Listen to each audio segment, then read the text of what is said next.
Hey YouTube, welcome back to Love for Crypto. So today I'm going to talk about the emerging market currency crisis that is well underway worldwide. Obviously you just need to look at places like Venezuela, you need to look at Turkey, Argentina, and as we can see, their currencies are devaluing in ways where stability is no longer present in the native currency of those countries. We've got three, as I've just mentioned: Argentina, Turkey and Venezuela, which, I mean, Argentina have got a 60% interest rate so far. So the purpose of this video today is, if you do follow us on Twitter, on YouTube, then I'm more than sure of aware by this point now that we believe that XRP is destined, and it's more than inevitable, that it will replace the US dollar as the reserve currency. But obviously it's not just going to happen in one fair sweep overnight. And I think if you look at Ripple and XRP and the strategy that they are using for XRPL at the moment, I mean, look into the liquid markets, the euro, the dollar, sterling, you know, the liquid volume, liquid channels, lots of volume through. And probably the best way to put it is they're I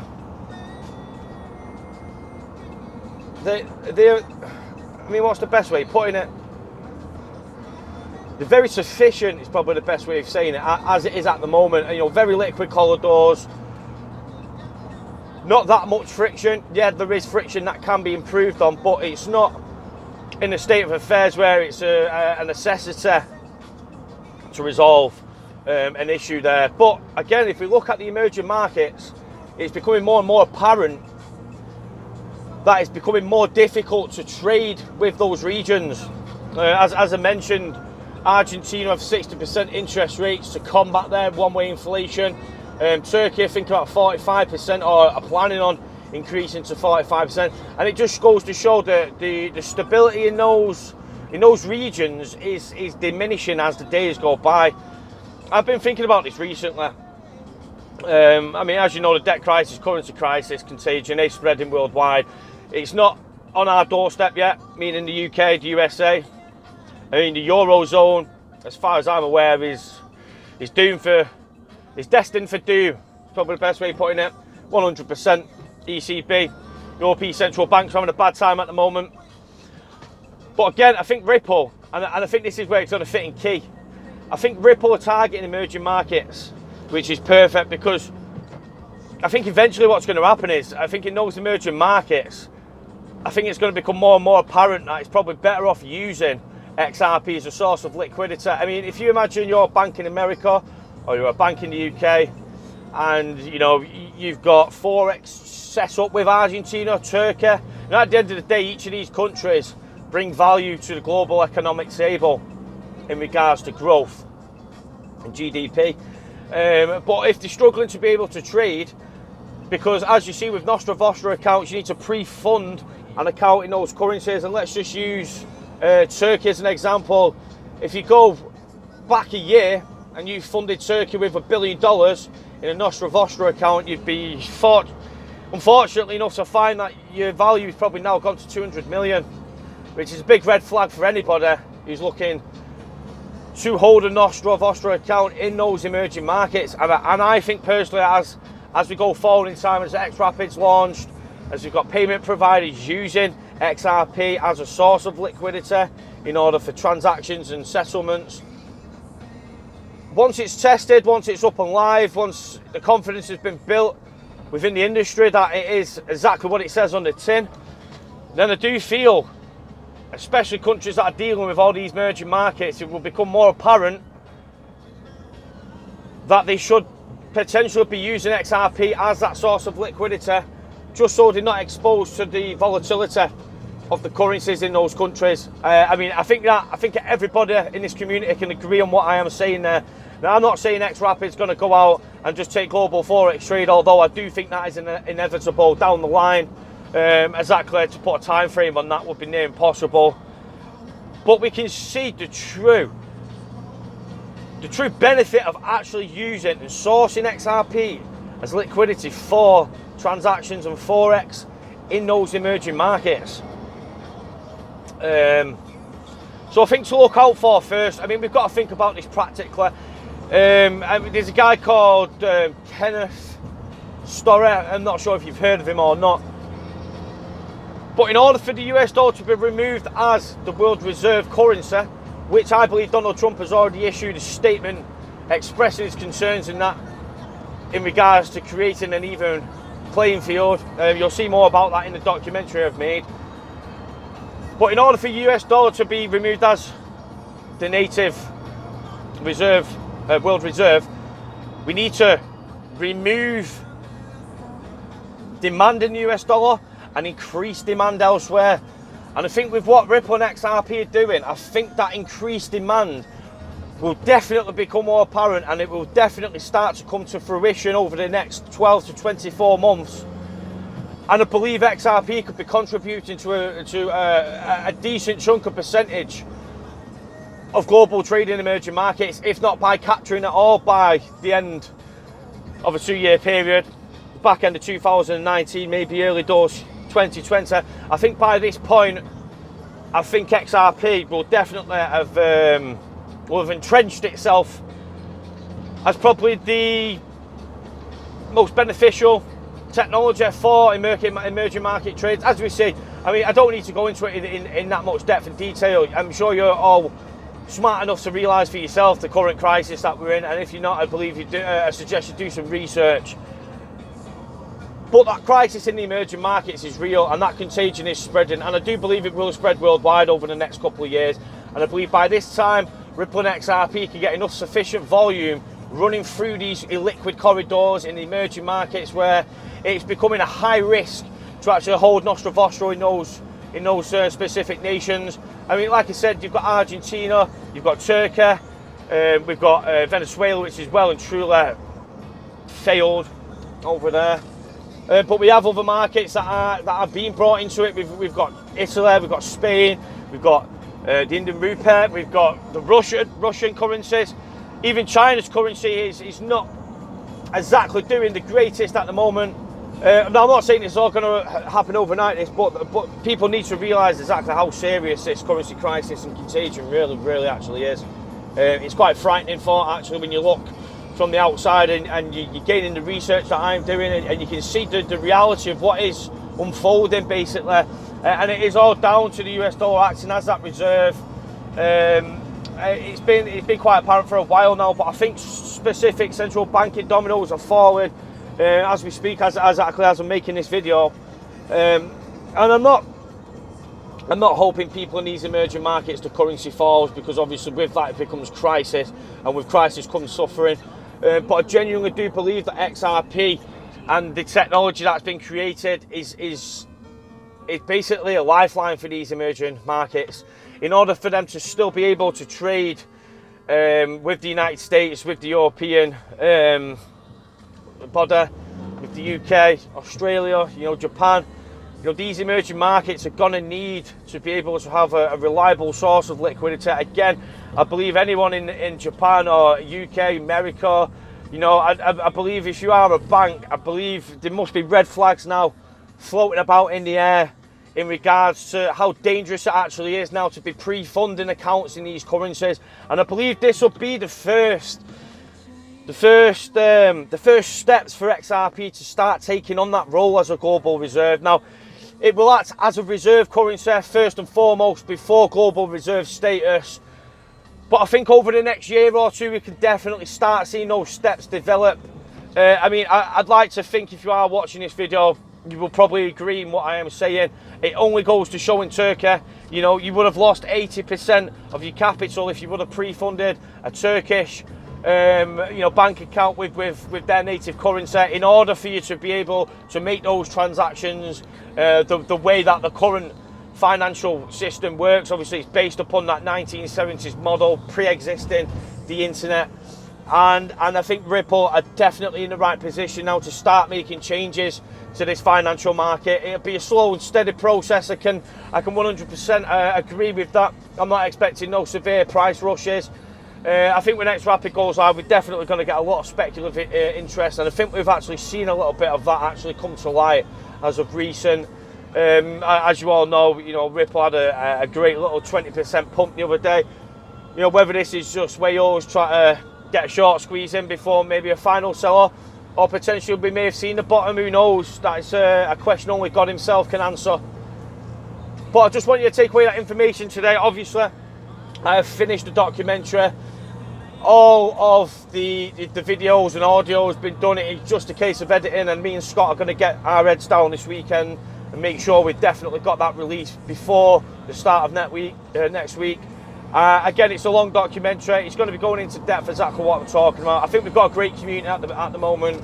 Another person who started watching, Robart, very, very good person. Seems like he's clued up financially, and I like his attitude in regards of, take a bit of profit off the table when it reaches specific price points, from the XRPL launch. I think it's definitely worth a follow. Your DM Logic, CKJ News, Alex Cobb, Jungler, they're all reporting on the news and, little updates where I'm trying to stay clear from the echo chamber myself and try to bring something new and something different to the community. I know CKJ does his own thing. He dives in deep, which I appreciate his work. From doing this myself, especially the hard work that I've been putting into this documentary, as well as working, as well as being a full-time dad.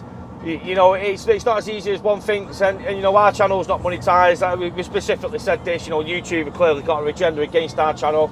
But with the likes of with Coil and Chipbot, and now they've merged for the microtransactions and donations, web monetization. I'm hoping moving forward into the future, this centralized lockout from the likes of YouTube.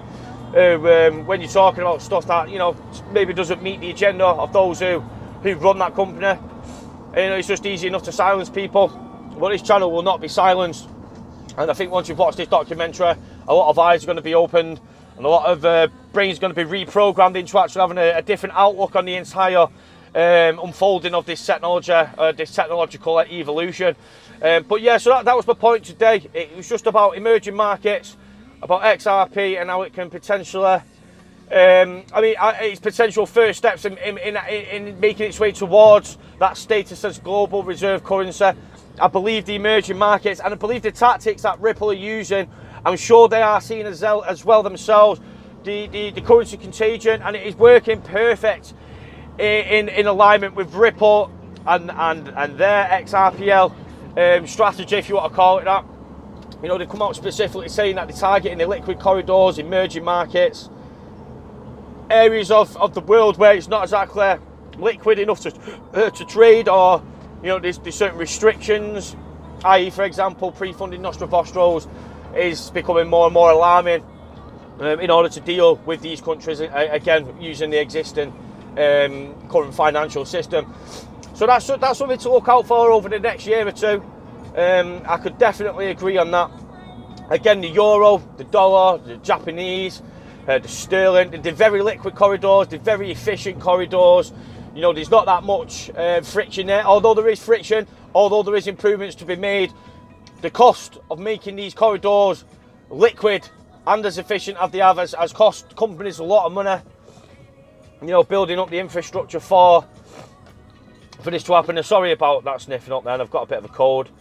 So yeah, as I said, these are sufficient enough. It's not apparent as of yet to change anything to those systems.